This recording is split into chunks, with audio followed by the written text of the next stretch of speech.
What is up, though, Lions fans? We are back once again with our third installment of the UDFA videos.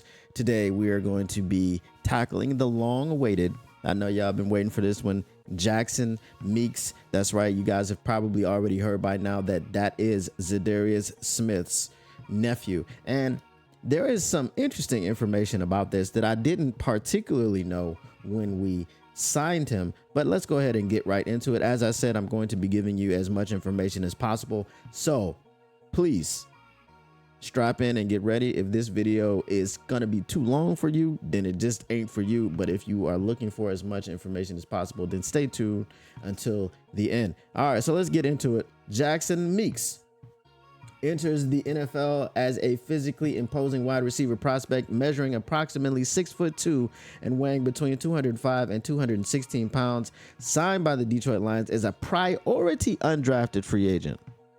That's the interesting information that I did not particularly know when we started. He's a priority undrafted free agent, so you get a little bit of perks now.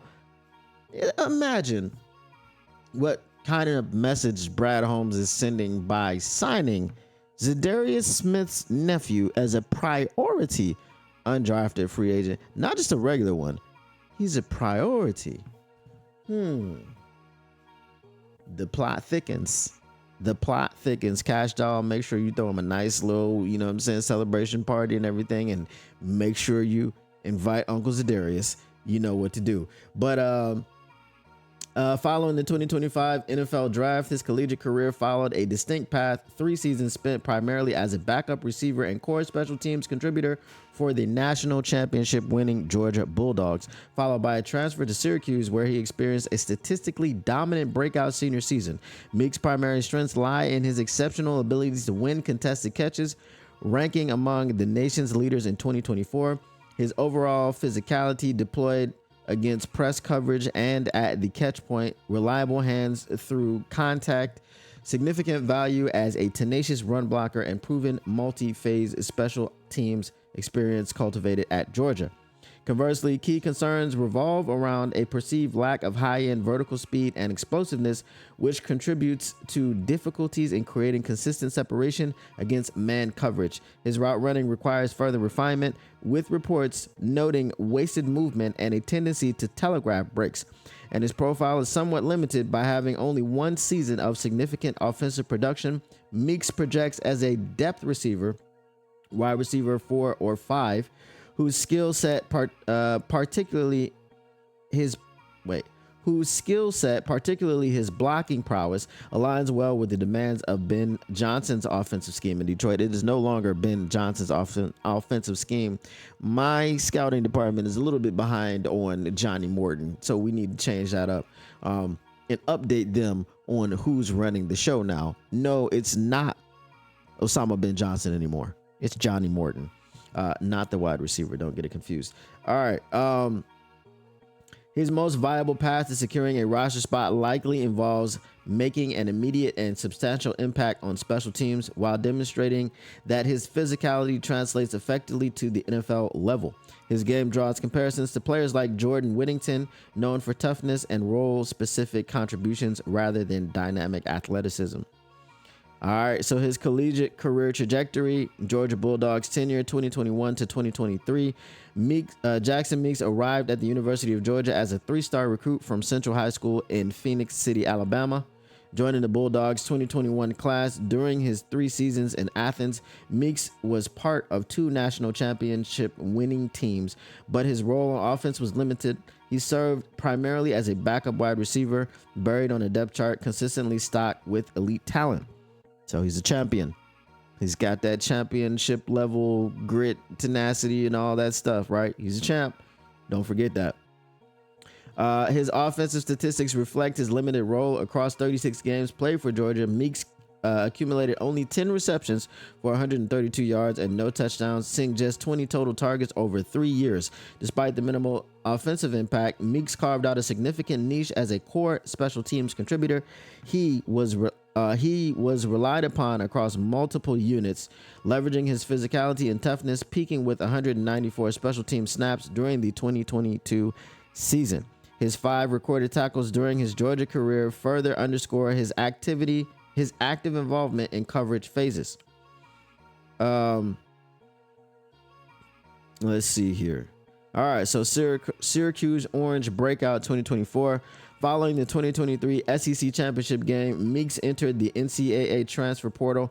He landed at Syracuse University, reuniting with former Georgia assistant coach Fran Brown, who had taken over as the Orange's head coach. This move also paired him with Hell No State transfer quarterback Kyle McCord, setting the stage for a dramatic shift in his collegiate narrative. The change of scenery provided the opportunity Meeks needed. In his lone season with the Orange, 13 games, he experienced a statistical explosion, becoming a focal point of the offense. He recorded 78 receptions for 1,021 yards and 7 touchdowns, leading the team in receiving yards. His reception and yardage totals ranked among the best single season marks in both Syracuse history and the ACC for the 2024 season. He averaged a strong 13.1 yards per reception and 78.5 receiving yards per game. This standout performance earned him second team All-ACC honors and an invitation to the prestigious East-West Shrine Bowl postseason All-Star game. So this is much like Jacoby, because what's his name? Jacoby Keely James, I think it is. I keep forgetting because of that middle last name that he's got there. But yeah, he had most of his time in Eastern Washington, did 5 years there pretty much, and then transferred to UMass for his final season as a grad transfer, and then everything blew up as far as production. His production at UMass outweighed all of his production at Eastern Washington. So it sounds like it's a similar type of situation with Jackson Meeks.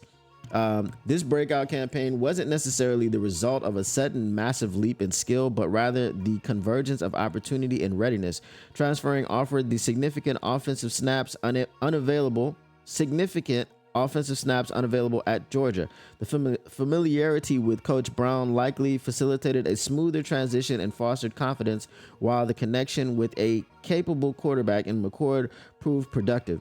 Meeks capitalized, finally showcasing his inherent skills, particularly his contested catch ability and physicality on a consistent basis.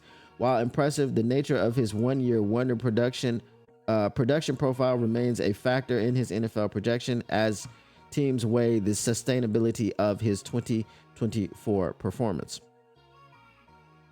So in 2021, 2022, 2023 at Georgia, we know he had 36 games played and 10 receptions, but he had 9 games played in 2021, 15 in 2022, and 12 in 2023, 3 receptions in 2021, 22 had 6 receptions, in 23 he had 1 reception, 44 yards, 65 yards, 23 yards. No touchdowns. All of that combined to 36 games, 10 receptions, 132 yards, which was 13.2 yards per carry. So that's actually not really that bad.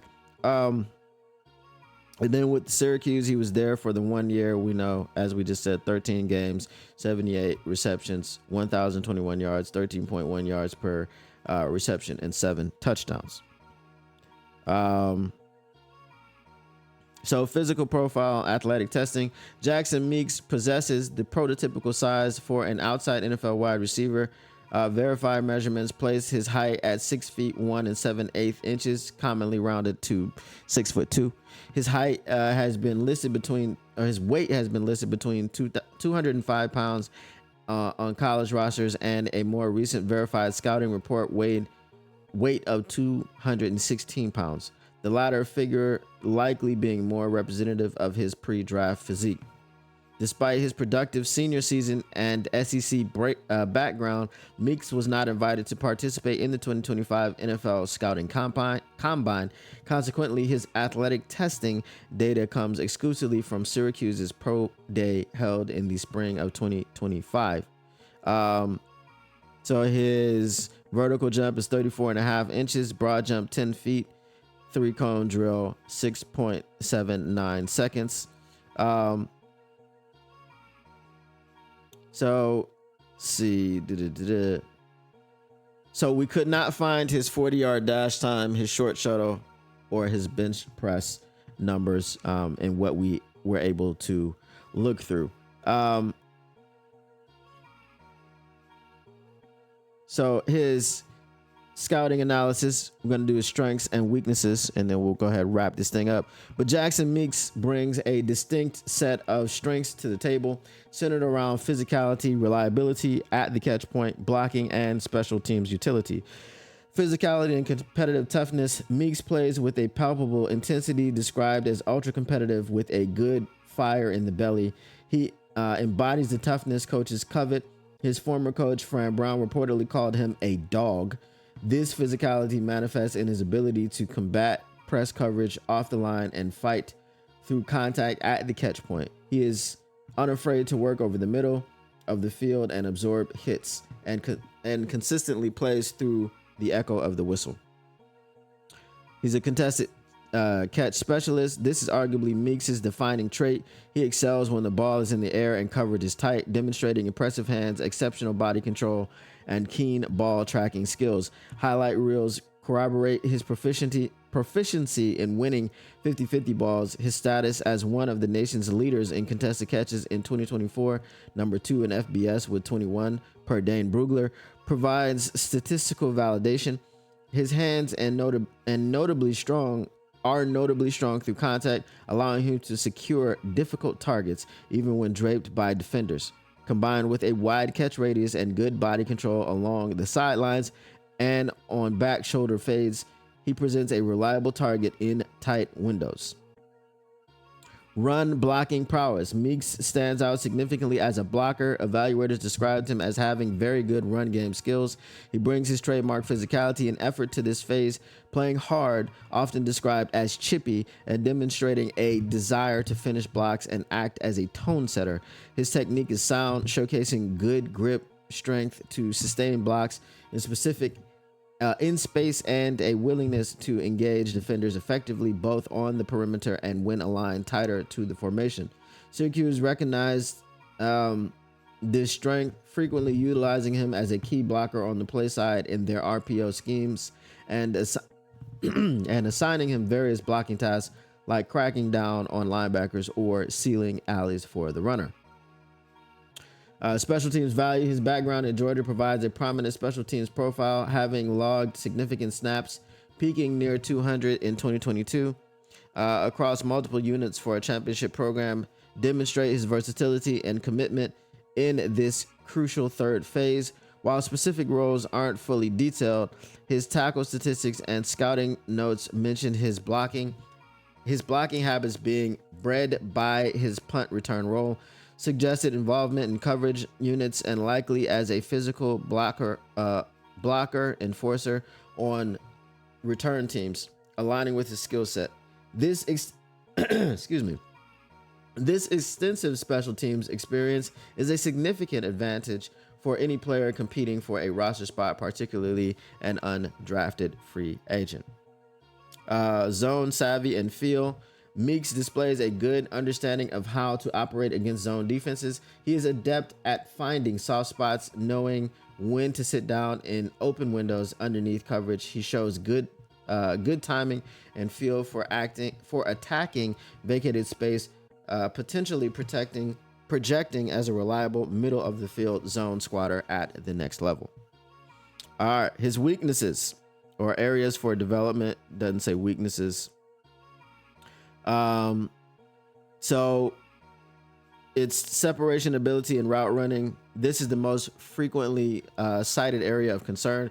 Meeks struggles to consistently create separation from defenders, particularly against man-to-man coverage.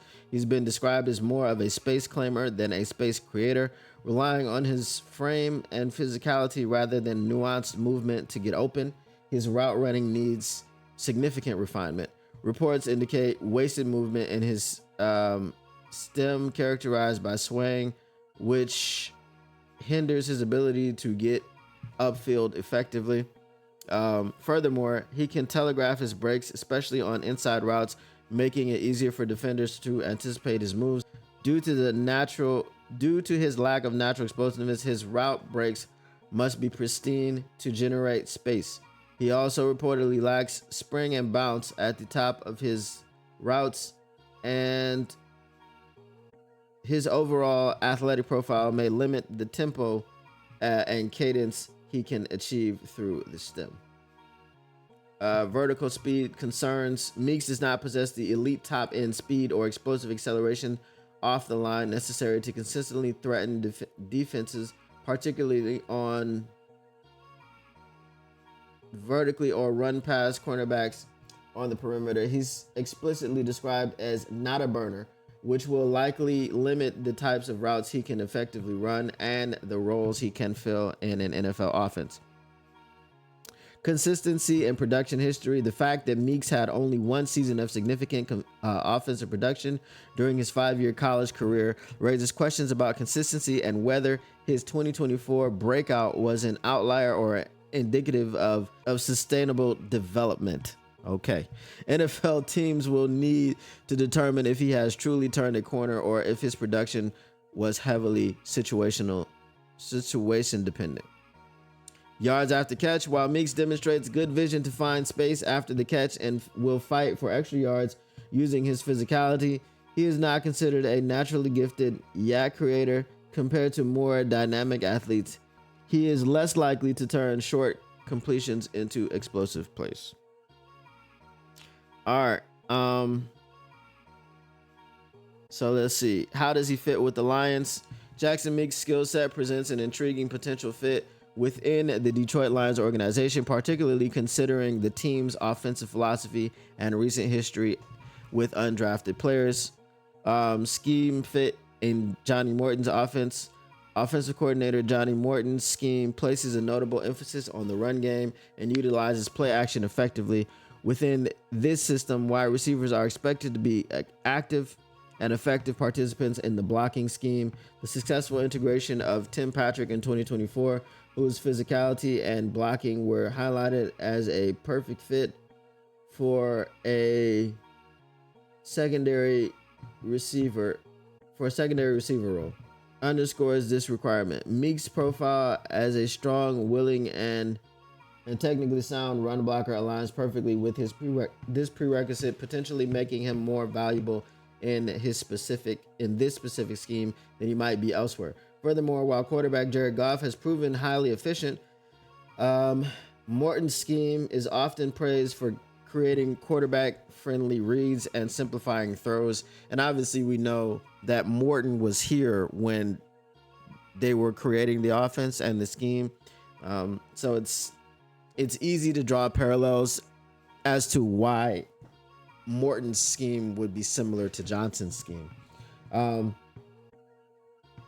So this could benefit a receiver like Meeks, who often wins with physicality, good positioning, and reliable hands in tight windows rather than generating wide separation. Okay, so the UDFA roster battle dynamics. The Lions under general manager Brad Holmes and head coach Dan Campbell have demonstrated a strong track record of finding and developing undrafted free agents who contribute meaningfully. Players like Brock Wright, Tom Kennedy, Anthony Pittman, Jerry Jacobs, Isaiah Williams, and Stephen Gilmore have all made the 53-man roster before as UDFAs in recent years, often probably by their special teams ability to fill specific niche roles. Meeks was signed as a priority UDFA, reportedly receiving a nice-sized deal with guarantees, bonuses, signaling that the team views him as more than just a camp body and sees legitimate potential. He has been mentioned in external analysis as a UDFA with a realistic shot to make the roster. For Meeks, excelling immediately and consistently, particularly among depth contributors. Meeks embodies the desired toughness and physicality and directly addresses potential needs for a physical blocking receiver and a core special teamer. The Lions have historically shown a willingness to roster UDFAs who excel in these gritty areas over prospects who might be more athletically gifted but lack the same well-rounded contributions. All right. So this is the scouting profile for Jackson Meeks. If you like this sort of video and you like all this information, please let me know in the comments below. If you've hung out this far and this long, I appreciate you hanging out this far and this long. And stay tuned. We've got a few more of these videos that we need to do to try to get you guys all this information about these UDFAs. And I will talk to my scouting department about the blunder. Okay, the blunder. We're talking about Ben Johnson and all this other stuff. Nobody wants to talk about that. Okay, we want to talk about people that are here, people that want to be here. And if you're not, you're not. And we're looking at you, Osama Ben Johnson. But appreciate you once again. Motor City Cats, back at it. Came to give you stats, not static. Whatever you do, make sure you keep your Lions news pragmatic. And we are out. Peace. What up, though, Lions fans? It's your boy Motor City Don P here. Listen, if you want to continue keeping your Lions news pragmatic, if you want to keep getting the stats and not none of that static, make sure you smash that like button. Make sure you subscribe. Make sure you share and let everybody know what's going on around here. And turn on your notifications, because how else would you know that we're up in here keeping your Lions news pragmatic? Appreciate you once again, and we are out. Peace.